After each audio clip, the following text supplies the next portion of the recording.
Assalamu alaikum everyone and thank you very much for tuning in to the Yusuf Rizvi official channel. और sorry मैं पिछले दिनों में कुछ पर्सनल चीज़ों में बिजी था, इसकी वजह से मैं ऑनलाइन नहीं आ सका और आप लोगों से अपनी इन्फॉर्मेशन शेयर नहीं कर सका। बट अगर आप पिछली वीडियोस देखते रहे तो मैंने इतना कंटेंट क्रिएट किया हुआ है कि अगर आप वो देखते रहेंगे तो या लोगों से शेयर करते रहेंगे तो you will be able to learn new things. आज मैं बात करूंगा अबाउट जो अभी रिजल्ट सीजन है, अभी कंपनीज के रिजल्ट्स आते जा रहे हैं। अगर जिन कंपनीज के बारे में मैंने कुछ प्रेडिक्शंस दी थी, I hope you remember, I gave a prediction for panther tyres की एक्सपेक्टेड प्राइस की।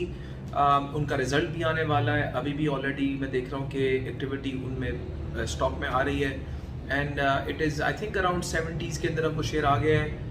आई एक्सपेक्ट कि अगर इनके 2-3 क्वार्टर्स और अच्छे गए तो maybe it will touch nearly 80 से 90 के दरमियान मेरी कॉल थी for price. But I don't predict and I don't advise people to buy a stock मेरे कहने के ऊपर। इट्स वो अपना होमवर्क करें, ना मैं कोई फेयर प्राइसिंग की एडवाइस करता हूँ। ये मेरी अपनी एनालिसिस है जिसकी बेसिस पे आई फील कि it is possible and it could be wrong, it could be right, it could be wrong, क्योंकि नोबडी नोज द फ्यूचर कि कल क्या होगा। अगर इंसान को सारा फ्यूचर पता होता तो शायद मेरे ख्याल में कल का फ्यूचर होता ही ना, क्योंकि वो आज का प्रेजेंट बन जाता। तो मेरे ख्याल में कि जो रिजल्ट सीजन अभी आ रहे हैं और उसकी बेसिस के ऊपर उसका एक बड़ा रीज़न जो मार्केट लैकलस्टर परफॉर्मेंस अभी जो है थोड़ी कर रही है, it's because of the fact कि पाकिस्तान में दो प्रॉब्लम्स अभी चल रही हैं इन टर्म्स ऑफ जो कोविड का प्रॉब्लम है वो एक्टिवली डेल्टा वेरिएंट काफ़ी तेज़ी से फैल रहा है और उस डेल्टा वेरिएंट के फैलने की वजह से अब कराची में आज अनाउंस हुआ है कि लॉकडाउन होगा और लॉकडाउन की वजह से जो मुल्क इकोनॉमी है वो एकदम से रोकने की कोशिश करेंगे, एक्टिविटी रोकेगी। इवन तो देव सेट कि हम एक्सपोर्ट बिजनेस को नहीं टच करेंगे, बेसिक चीज़ों को नहीं करेंगे, लेकिन हम बेसिकली स्प्रेड रोक रहे हैं। और इसी रिस्ट्रिक्शंस की वजह से वहाँ पे कोविड की केसेस हाई होने की वजह से वहाँ वैक्सीनेशन भी अब बढ़ती जा रही है। तो वी एक्सपेक्ट कि अगर ये कंटेन्ड रहा और इसको ना स्प्रेड आगे करने दिया और लोगों ने थोड़ा अपने आप को कंस्ट्रेंट रखा तो ये बाकी मुल्क के शहरों में भी नहीं फैलेगी। और अगर ये फैले, क्योंकि ये बहुत कंटेजियस है जिसकी वजह से आपकी इकोनॉमी को अफेक्ट होगा। अगर लाहौर में या पंजाब में इसके रिस्ट्रिक्शंस आने शुरू हुए, इसका कितनी हद तक इफेक्ट आएगा, क्योंकि यूजुअली कराची में पहले आता है, उसके बाद इफेक्ट हमने पिछले 1.5 साल में देखा है कि लाहौर में सेकंड फेज में आता है। तो उसका सेकंड फेज प्रॉब्ली अगर एक्सपेक्ट करें तो इट कुड बी कि in the times of Muharram अब शुरू होने वाला है चंद दिनों के अंदर। तो मुहर्रम और मुहर्रम के दिनों में अगर कंटेल करके कंट्रोल करके चलें तो होपफुली ये वायरस आगे नहीं करेगा और वैक्सीनेशन ड्राइव एक्टिवली बढ़ती रहेगी। तो उस वजह से मेरे ख्याल में एक तो बड़ा रीज़न ये है जो मैंने मेंशन किया कि कोविड का रिस्ट्रिक्शंस की वजह से। दूसरा, पाकिस्तानी करेंसी की वैल्यू आप देख रहे होंगे पिछले किन दिनों से गिर रही है। इवन दो अगर जो लोग प्रेडिक्ट करते हैं और जो लोग देखते हैं नंबर्स को वो यही फील करते हैं कि इसके कोई मेजर रीजंस ये नहीं है कि पाकिस्तान कोई और मतलब पाकिस्तान की कोई रिजर्व्स में कोई प्रॉब्लम है या कोई और इशू है। It's because of heavy money going out और जो इम्पोर्ट्स हो रही हैं। नाउ ये इम्पोर्ट इसलिए इस टाइम के लिए इतनी थ्रेटनिंग नहीं है, इवन दो शॉर्ट टर्म के अंदर लोगों पे प्रेशर पड़ रहा है क्योंकि गवर्नमेंट को पेट्रोल प्राइस महंगा करना पड़ रहा है, क्योंकि डॉलर में पेमेंट्स अगेन वही आती हैं जो हम बातें सुन चुके हैं। डॉलर पेमेंट्स की वजह से हमें बाकी महंगाई की वजह से फेस करना पड़ता है। मगर अगर ये महंगाई कवर कर दे बाय द इकोनॉमिक ग्रोथ जो मुल्क में होगी, जिससे जॉब्स क्रिएट होंगी, जिससे पैसा रोटेट होगा और उसकी वजह से इनकम लोगों की जनरेशन बढ़ेगी, लोगों की inflation is not, I tell people, inflation सिर्फ महंगाई बुरी नहीं है, क्योंकि उससे ओवरऑल सब चीज़ों की वैल्यू बढ़ती है। अगर आप देखें तो इन्फ्लेशन ड्राइव करती है स्टॉक मार्केट को भी और स्टॉक मार्केट की शेयर्स की वैल्यू को भी। Anything that has value, inflation की ग्रोथ उसके अंदर भी आती है। तो अगर आपने ऐसी चीज़ें खरीदी जिनकी वैल्यू गिर रही है और आपकी इन्वेस्टमेंट्स नीचे गिर रही हैं तो आपको नुकसान होगा। लेकिन अगर आपने ऐसी चीज़ें खरीदी हैं जिनकी वैल्यू बढ़ती है, उनमें आपको फ़ायदा होगा। दैट्स वाई स्टॉक्स जो है ओवर इन्फ्लेशन ग्रो करते हैं। इन्फ्लेशन महंगाई तो होती है लेकिन उनकी वैल्यू भी over a period of time उसके हिसाब से बढ़ती है, बट साइकिल्स में बढ़ती है। जिस तरह प्रॉपर्टी भी कई साल पड़ी रहती है, उसकी कोई वैल्यू नहीं बढ़ती, फिर एकदम से एक बूस्ट आता है और वो बढ़ जाती है। इसलिए लोग प्रॉपर्टी में इन्वेस्ट करते हैं और कुछ लोग स्टॉक्स में करते हैं।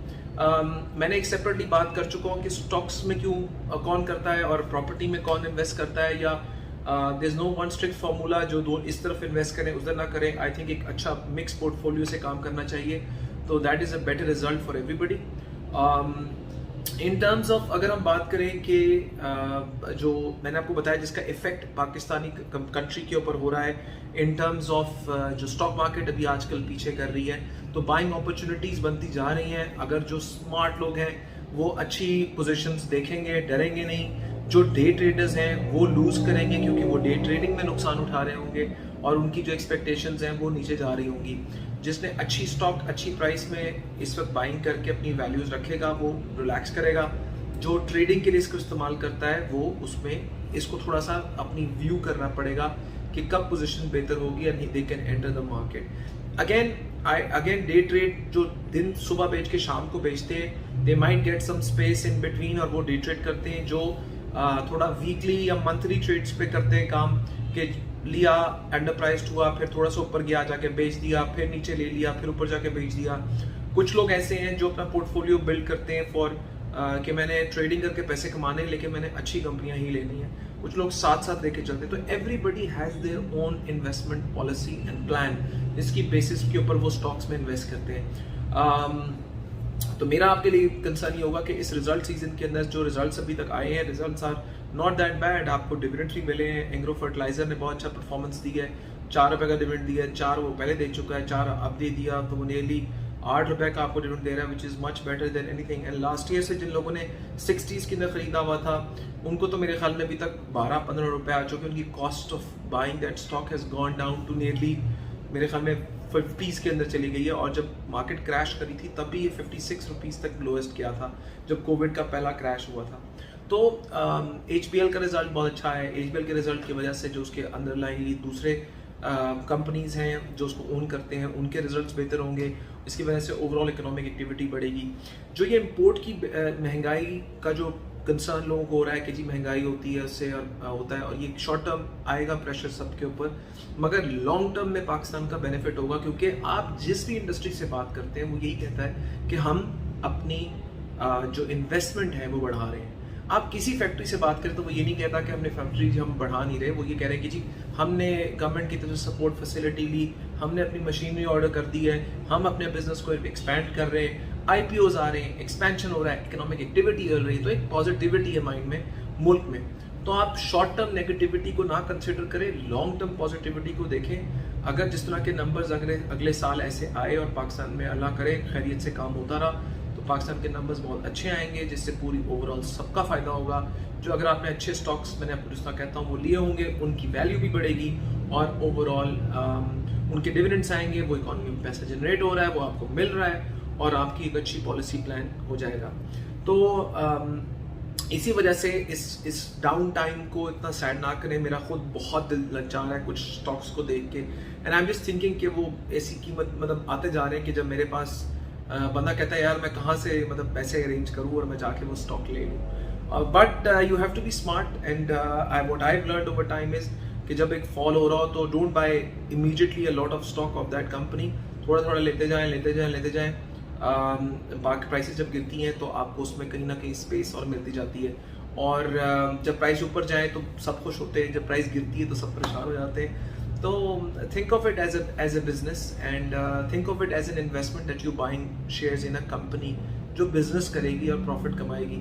सबसे इंपॉर्टेंट पॉइंट इसी में लोगों को कहता हूँ कि is to look at the owners of the company. अगर उनकी इंटेग्रिटी सही है, अगर उनका दिल सही है, उनका एक्सपीरियंस अच्छा है and they understand the business and they're honestly good people who are there to work, Allah will help them and they'll find a way to run a company better.